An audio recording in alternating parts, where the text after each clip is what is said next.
Shalom buat anak ibu semuanya. Bagaimana kabar kamu hari ini? Ibu harap kamu tetap dalam keadaan sehat ya nak ya. Nah, hari ini tanggal 12 Januari 2021 kita akan belajar tema 6 subtema 1 PB2 mata pelajaran Bahasa Indonesia dan IPA. Nanti di penjelasan kamu akan mempelajari bagaimana cara membuat puisi hasil karya kamu sendiri. Lalu nanti pada pelajaran IPA kamu akan mempelajari jenis-jenis siklus hidup makhluk hidup. Kalau semalam kan mempelajari bahasa Indonesia itu apa itu arti puisi dan mengenai bagaimana membuat amanat sebuah puisi hasil karya orang lain, dan IPA itu apa itu siklus hidup dan contohnya. Nah, di sini dia berbeda. Ibu harap kamu nanti menyaksikannya dan dapat memahaminya, dan nanti kita akan awali dengan doa bersama ya. Selamat menyaksikan video penjelasan dari Ibu. Tuhan Yesus memberkati. Mari kita bersatu di dalam doa. Allah Bapa yang bertahta di dalam kerajaan sorga, terima kasih ya Tuhan buat segala penyertaan-Mu, karena hari ini Engkau masih memberikan kami kesehatan sehingga kami boleh melakukan aktivitas kami seperti biasanya. Tuhan Yesus yang baik, hari ini kami akan belajar daring ya Tuhan. Kami mohon ya Tuhan, berkatilah pembelajaran kami, bukakanlah hati dan pikiran kami agar kami boleh mengerti pembelajaran yang akan diberikan oleh guru kami. Tuhan, banyak dosa yang kami perbuat, kami mohon ampun kepadamu. Hapuskanlah segala dosa kami agar kami tidak terhalang berkat kasih karunia akan Tuhan berikan kepada kami. Kami berdoa untuk kedua orang tua kami Tuhan. Kami mohon berkatilah mereka selalu, berikanlah mereka kesehatan dan berkat yang melimpah. Kami mohon ajarilah kami menjadi anak yang takut akan Tuhan Yesus, menjadi anak yang selalu menghormati orang tua kami ya Tuhan. Kami mohon ingatkanlah kami untuk selalu mengucap syukur dan berterima kasih kepadamu. Kami mohon terimalah doa anakmu ya Tuhan. Di dalam nama Tuhan Yesus Kristus kami berdoa dan mengucap syukur. Amin. Baik anak-anak ibu, pertama ibu akan menjelaskan pembelajaran bahasa Indonesia mengenai cara menulis puisi. Nah, sering terkadang nak, yang pernah kamu pelajari ketika kamu kelas 2 atau kelas 3, atau mungkin kita pernah berpikir bagaimana ya cara membuat puisi. Lalu kita juga pernah berpikir bahwa membuat puisi itu kita beranggap itu sangat mudah. Nah, ternyata banyak juga yang harus diperhatikan agar puisi itu yang kita buat bisa menarik saat dibaca dan mudah dipahami oleh si pembaca. Nah, lalu bagaimana ya caranya membuat puisi yang baik dan benar itu? Nah, inilah yang akan mau kita pelajari bersama, bagaimana cara membuat puisi. Itu dia. Nah, cara yang pertama,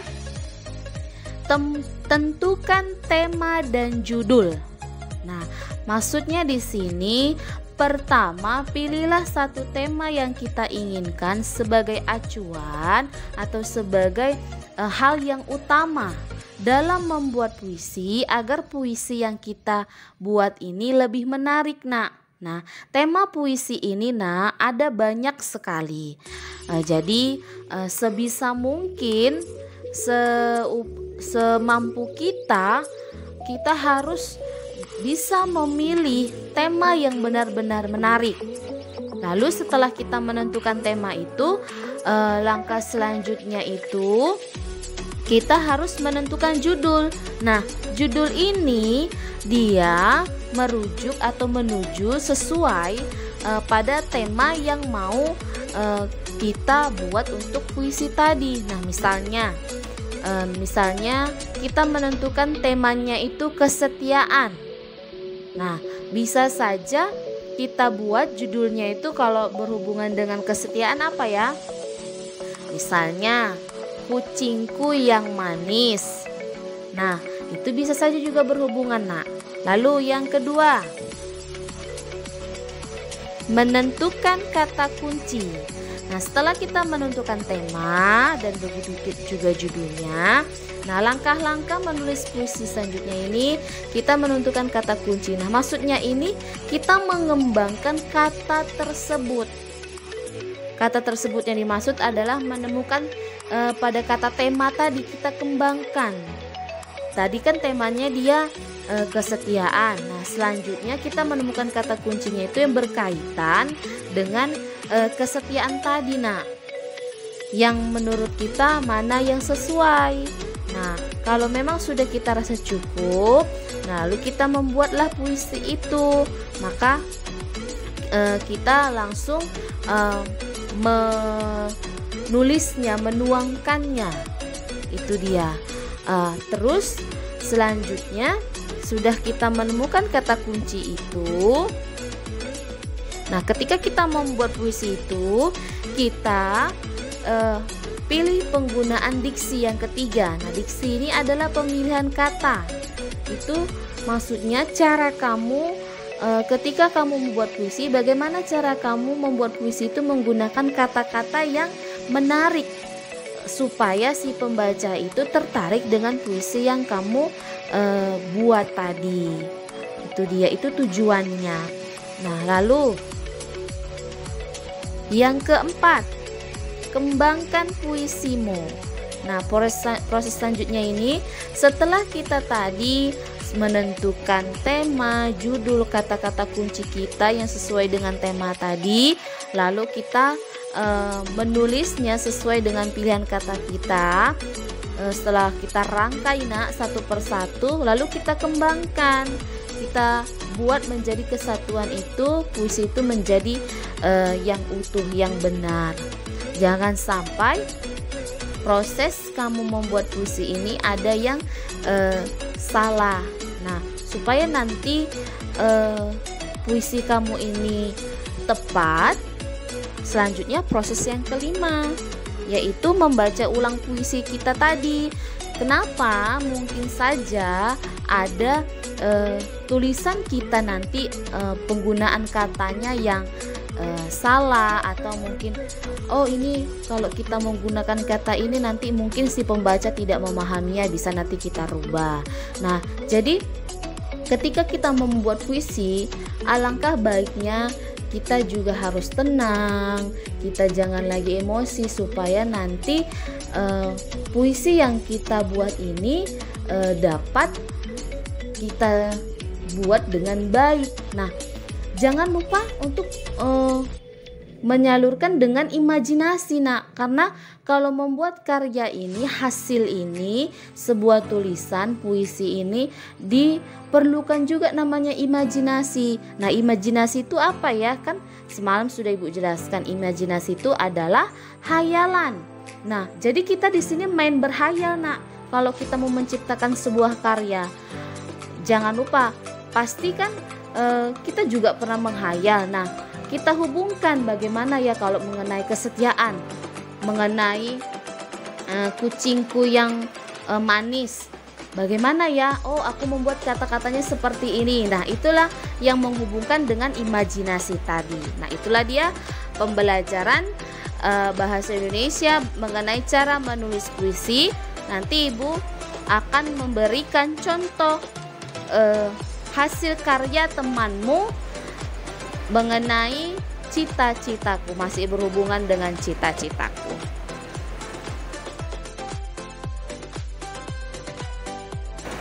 Selanjutnya, pembelajaran IPA mengenai jenis-jenis siklus hidup makhluk hidup.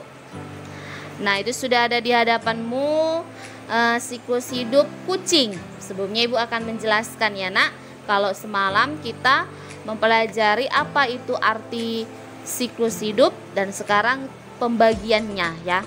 Nah, anak-anak Ibu, pasti kita semua pernah memperhatikan bagaimana perkembangbiakan yang terjadi pada hewan-hewan di sekitar kita, seperti ayam, bebek, kucing, lalu katak, dan lain-lain. Nah, pasti kita pernah berpikir sejenak bagaimana ya cara mereka berkembang biak.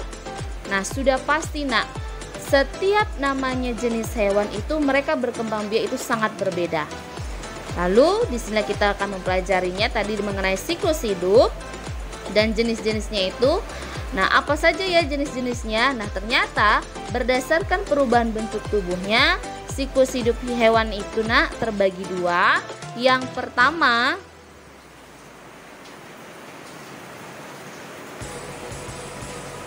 daur hidup hewan tanpa metamorfosis. Nah, maksudnya di sini tahap perubahan pada makhluk hidup tanpa mengalami perubahan bentuknya dalam hidupnya. Nah, maksudnya di sini apa ya tanpa metamorfosis? Ini terjadi pada hewan ketika dia mengalami perkembangbiakan. Jadi hewan itu ketika berkembang biak tidak mengalami perubahan bentuk pada tubuhnya, hanya ukurannya saja yang berubah. Itu dia. Ibu akan memberikan contoh misalnya pada siklus hidup hewan ayam. Itu seperti pada contoh yang semalam yang Ibu jelaskan, itu juga bagian dari contoh siklus hewan tanpa metamorfosis. Nah, contoh yang kedua itu ada di hadapan kamu kucing. Nah, Ibu akan menjelaskan kucing berkembang biak dengan cara melahirkan. Sebelum melahirkan, kucing mengalami masa kehamilan selama 3 bulan. Setelah 3 bulan, baru kucing tersebut melahirkan anak kucing yang lucu, yang sama seperti induknya. Anak kucing yang baru dilahirkan belum bisa makan sendiri, hanya dapat menyusui. Setelah lebih dari 1 bulan, barulah anak kucing tersebut bisa memakan makanan yang lain. Anak kucing hingga dewasa tidak mengalami perubahan bentuk, hanya saja bertambah besar. Gerakannya pun sangat lincah, sudah bisa memanjat dan melompat dengan tinggi. Nah, itulah tadi mengapa dikatakan kucing itu adalah contoh siklus hidup hewan tanpa metamorfosis, karena perkembangbiakannya itu bentuknya dia tidak berubah, hanya ukurannya saja. Dengan proses yang sudah ada di hadapan kamu, diawali dengan anak kucing. Sudah, lalu diawali dengan anak kucing, setelah itu selanjutnya dengan kucing muda, lalu selanjutnya dengan kucing hewan. Nah, bentuknya sama tapi hanya ukurannya saja yang berbeda.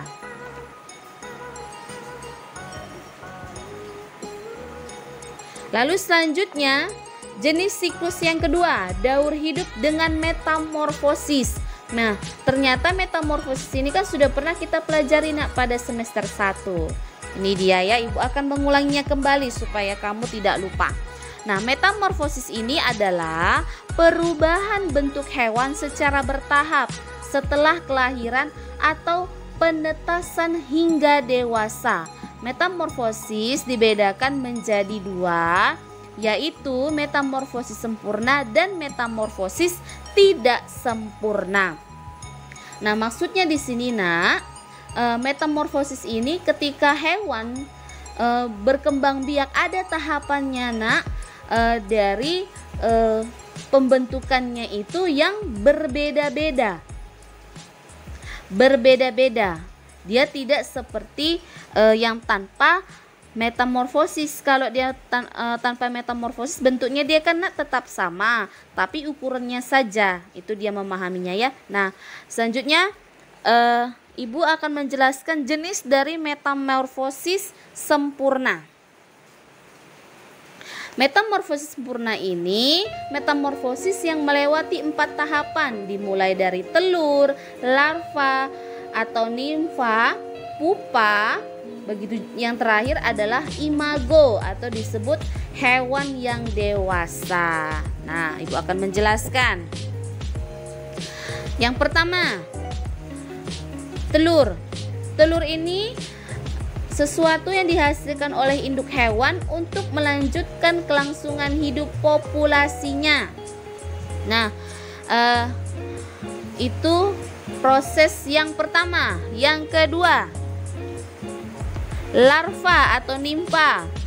bentuk muda hewan yang perkembangbiakannya melalui metamorfosis yang dimulai setelah telur menetas. Nah, itulah dia bentuk larva, sudah ada di hadapan kamu.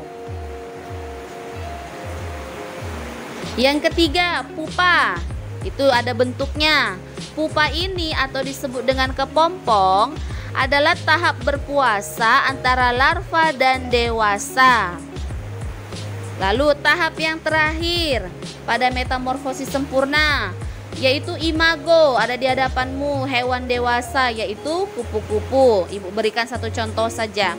Nah, tahapan akhir dari metamorfosis ini di mana dalam fase hewan ini, hewan tersebut telah memiliki alat reproduksi sempurna dan telah siap untuk melakukan proses perkawinan. Nah, jadi nak, yang dikatakan contoh hewan metamorfosis sempurna itu ketika dia berkembang biak, tahapannya itu dialaminya ada 4 proses, ada 4 tahapan, yaitu telur, larva, pupa, dan imago terakhir kalinya. Dan ibu akan memberikan contoh. Nah, ada contoh metamorfosis sempurna ibu berikan yaitu siklus dari atau daur hidup kupu-kupu. Dia mengalami 4 tahapan. Itu ada telur, ada larva atau nimfa, ada pupa, dan kupu-kupu dewasa. Ibu akan menjelaskan. Kupu-kupu betina bertelur di permukaan daun. Kemudian telur menetas menjadi ulat atau larva. Makanan ulat adalah daun tumbuhan. Setelah mendapatkan cukup makanan, ulat tumbuh dan berkembang menjadi kepompong atau pupa. Nah, akhirnya kepompong yang telah cukup waktu berubah menjadi kupu-kupu. Kupu-kupu dewasa akan bertelur. Demikian seterusnya. Urutan daur hidup kupu-kupu yaitu seperti yang ibu berikan tadi. Telur, ulat atau larva, kepompong, lalu kupu-kupu dewasa. Itu ya nak ya. Nah, ibu harap kamu dapat memahaminya pada metamorfosis sempurna. Selanjutnya, metamorfosis tidak sempurna. Nah, kalau dia metamorfosis tidak sempurna ini nak, dia hanya memiliki 3 tahapan saja. Kalau tadi yang sempurna hanya 4. Kalau yang tidak sempurna hanya 3. Apa saja ya? Yaitu telur. Lalu yang kedua, larva. Lalu yang ketiga, imago atau hewan dewasa. Dia tidak ada mengalami tahapan pupa. Beda. Hanya bedanya saja kalau dia metamorfosis tidak sempurna tidak ada pupa. Nah, hewan yang termasuk dari metamorfosis tidak sempurna, ibu berikan contoh hewan kecoa. Itu ada telur, lalu terjadilah tahap nimfa, setelah itu terjadilah tahap kecoa dewasa. Ibu akan menjelaskan. Daur hidup kecoa atau lipas diawali ketika kecoa betina bertelur dalam jumlah banyak yang diletakkan di permukaan tanah atau pada tumpukan sampah. Telur menetas menjadi anak kecoa yang disebut nimfa. Nimfa adalah tahapan tubuh hewan muda. Nimfa pada kecoa memiliki bentuk tubuh mirip dengan induknya, tetapi ukuran nimfa lebih kecil dan belum bersayap. Nimfa tersebut kemudian menjadi kecoa dewasa. Karena tidak ada tahapan kepompong, maka daur hidup kecoa itulah disebut mengalami metamorfosis tidak sempurna. Nah, demikianlah pembelajaran kita mata pelajaran Bahasa Indonesia dan IPA. Ibu harap kamu dapat memahaminya. Nah, anak-anak ibu, kamu baru saja menyaksikan penjelasan yang ibu berikan tadi mengenai tugas. Pada pelajaran Bahasa Indonesia, kamu membuat sebuah puisi yang berjudul yang bertema cita-cita. ya. Kamu membuat puisi temanya cita-cita, ya. Puisi itu hasil karya kamu sendiri, jangan karya orang lain diambil. Ibu tahu itu karya siapa nanti yang kamu berikan kepada ibu. Ibu tahu dari bahasanya, ibu sudah tahu ya nak ya. Ibu harap itu karya kamu sendiri. Nah, lalu untuk IPA, kamu memberikan contoh siklus hidup dari makhluk hidup sesuai dengan masing-masing jenis siklus hidup, ya. Nah, tadi kan di video penjelasan ibu ada memberikan contoh, masing-masing contoh berdasarkan jenis-jenis siklus makhluk hidup. Nah, sekarang kamu mencari contohnya sendiri, beda dengan yang ibu berikan, harus beda, jangan sama ya. Nah, caranya kamu gambar bagaimana siklusnya, lalu kamu buat penjelasannya seperti penjelasan yang ibu berikan di video sebelumnya ya. Ibu harap kamu dapat memahaminya. Tugas tetap dikumpul hari Sabtu ya. Jangan kamu tidak menyelesaikannya. Kalau kamu tidak menyelesaikannya pada pembelajaran di semester 1, kamu sudah mendapatkan hasilnya, yaitu rapot kamu, nilai kamu bagaimana. Itulah resikonya kalau kamu tidak menyelesaikan setiap tugas yang ibu berikan ya nak ya. Nah, demikian pembelajaran kita hari ini. Jangan lupa diakhiri dengan doa ya nak ya. Tuhan Yesus memberkati. Shalom.